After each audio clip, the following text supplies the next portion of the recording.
guys, these steps is so simple. So basically, if you find yourself with a big jeans or skirt, this is what you would do to make it fit you without sewing.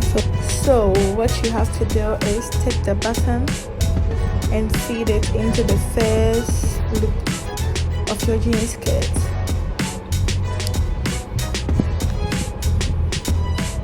When you're done feeding it into the first loop of your jeans skirt, you then feed it to where you usually feed your button to.